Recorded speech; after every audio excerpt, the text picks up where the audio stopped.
Last year on my real estate page, one of my most popular videos was breaking down a moose out of the field. And so my brother got a moose and I did a video showing you how to get it out of the field, quarter it up, get it in the truck. And so I figured this year I'd show a little bit about how to break it down in the kitchen, ready to get it into the freezer. And so this one we got as a roadkill. I got half a moose and we've already started, but I just wanted to show you some of the stuff that you can do to process your own moose. So obviously we already started before I decided to do all this videoing, and this moose did have a little bit of damage from the vehicle that hit it since it was a roadkill. I ended up helping a friend of a friend and got half of this moose. There's my dog over there.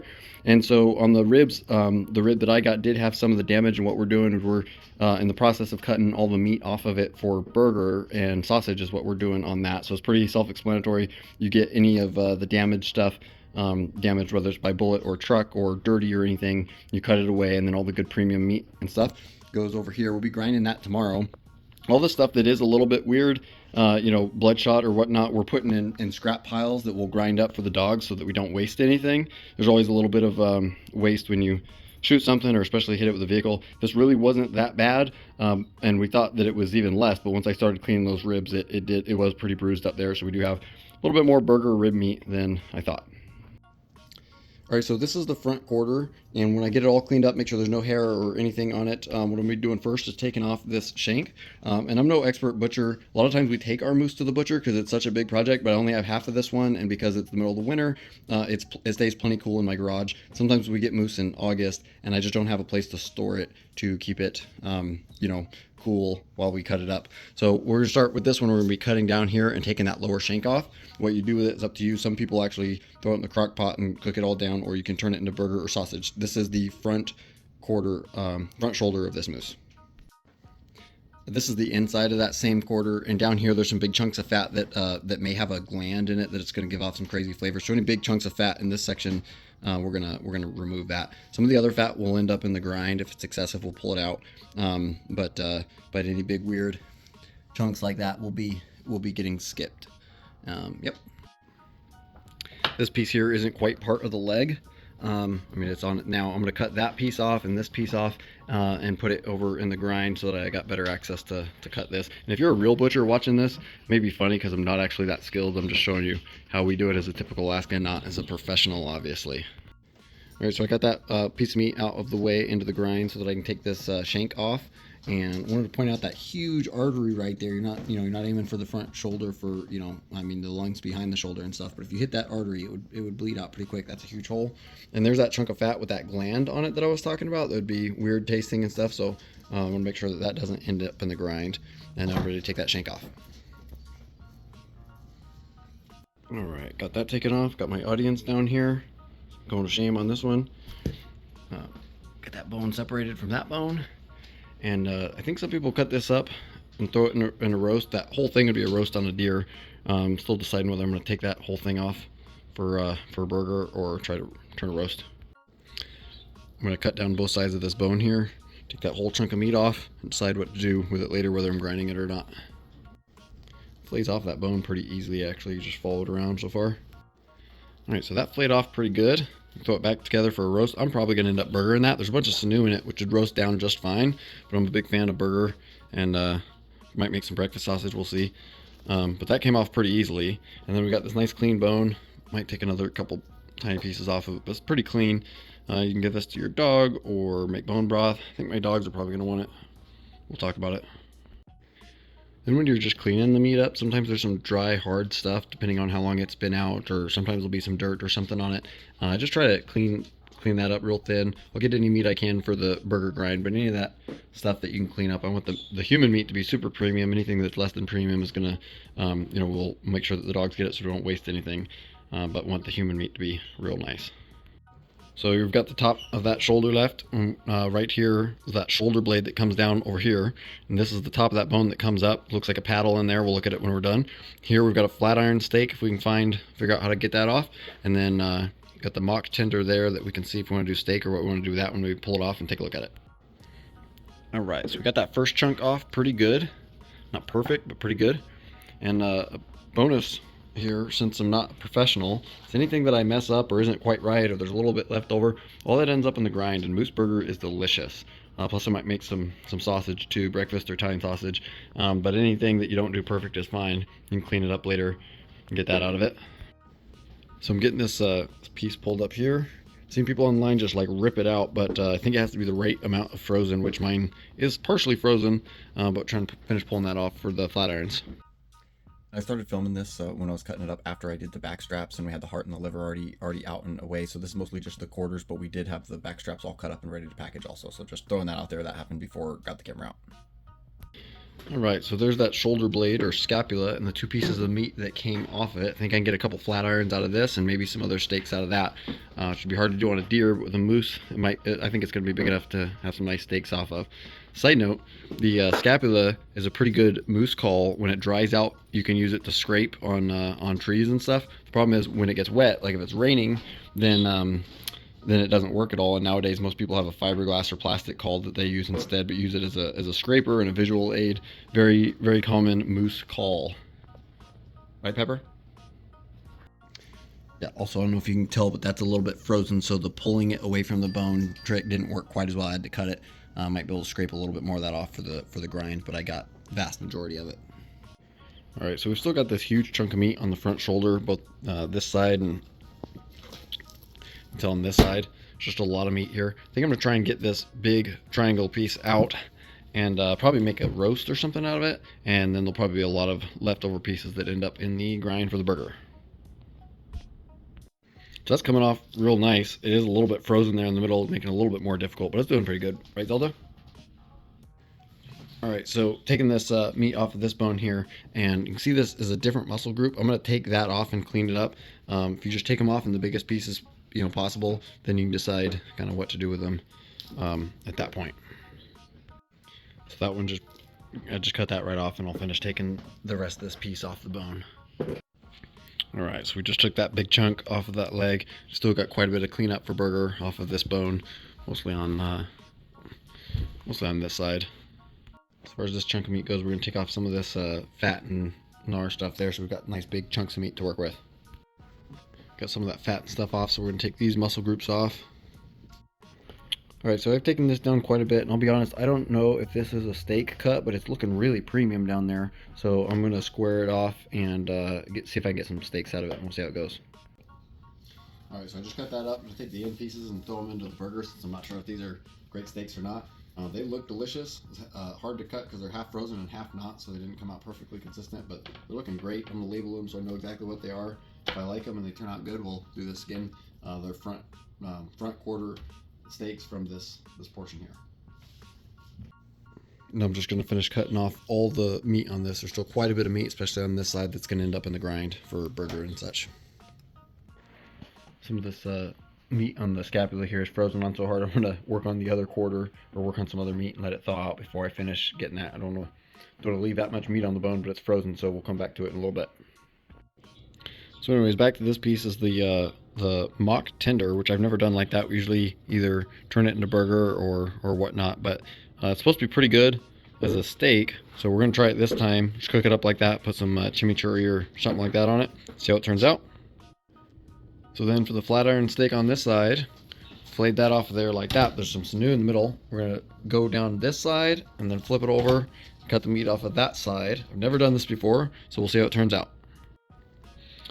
All right, so I'm supposed to end up with 2 decent ones, and I ended up with 3 plus some burger meat because I'm not super good at that. We'll see how they turn out. What you'll notice from these, from ones in the store, is that looks like pure meat and they're not marbled like beef would be. So we'll see if these are worth doing again in the future. I did end up with some scrap. Mentioned earlier that when you mess up on something, on a cut, you can always end up grinding it. So that happened.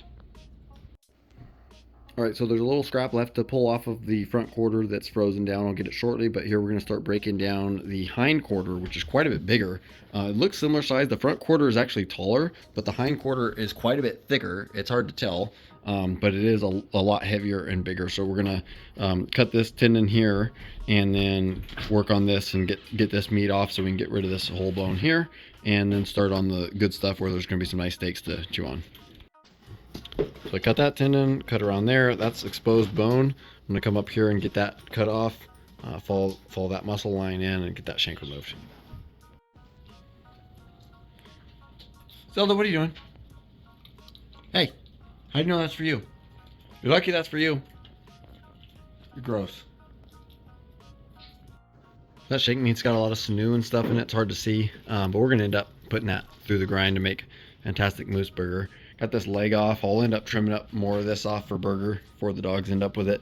You can also make some excellent bone broth, but I'm just going to get all the meat off of it and let the dogs enjoy it after that. So we got that lower leg off, and I just want to admire that huge chunk of moose meat for a minute. Like, damn. So you can follow these lines here, and it actually comes apart really easy. This part, I think, is called the bottom round, and there's a gland down there we'll have to remove. We're going to take this out and decide later if we're going to do steaks or roast or what we're going to do with that. Just followed that muscle pattern to pull that whole piece off here.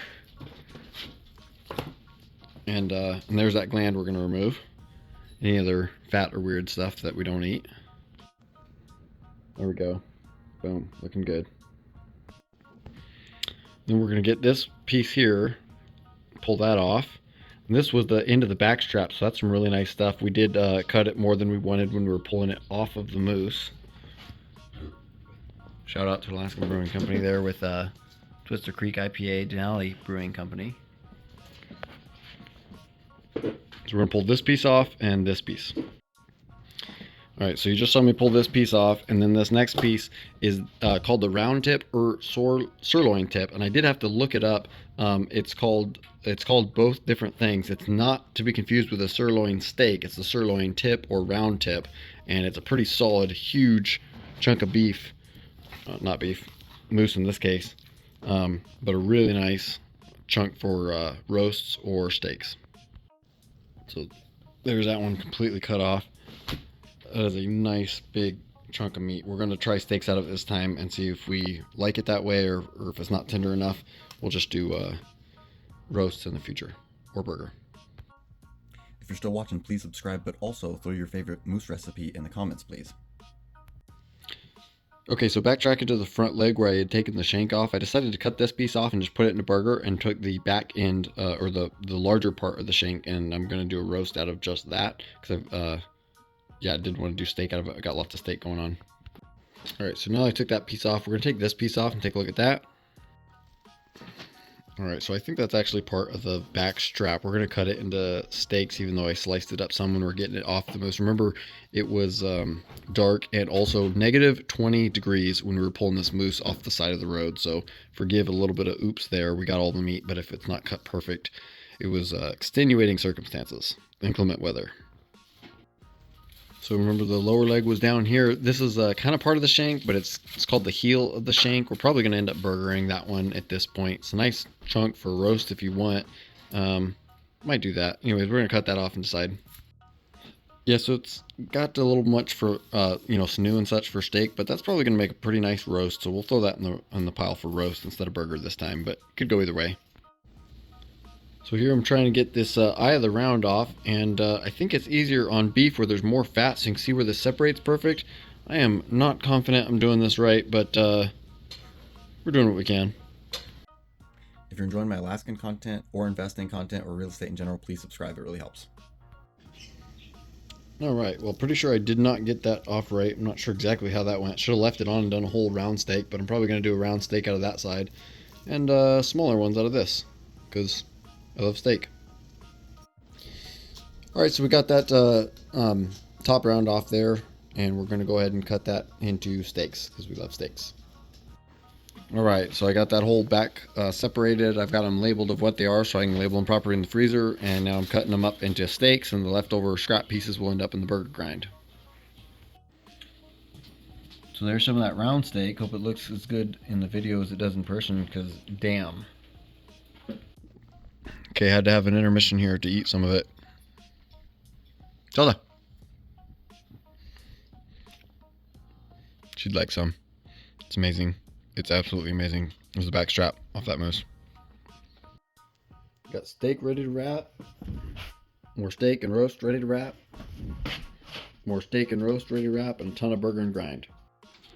So For our steaks and cut meat, we're wrapping them in saran wrap before we put them in the freezer paper, and then we're making sure we label them with the year, the type of meat, and we usually label who got the moose, but we're labeling it as roadkill since that's how we acquired it this time. So we got all of our cut meat wrapped and put away in the freezer. Now we're grinding our burger with some suet to give it some fat content. This moose is pretty dry, or very lean, doesn't have a lot of fat in it, so we add some to it. And then once we get the burger pile out of the way, we'll get started on some sausage, which is just basically more fat and all the spices that we want in our Italian sausage. All right, so it's about around 30 pounds of burger plus some of the fat that we added into it, so it's not quite as lean. And now what we're doing is we're mixing it.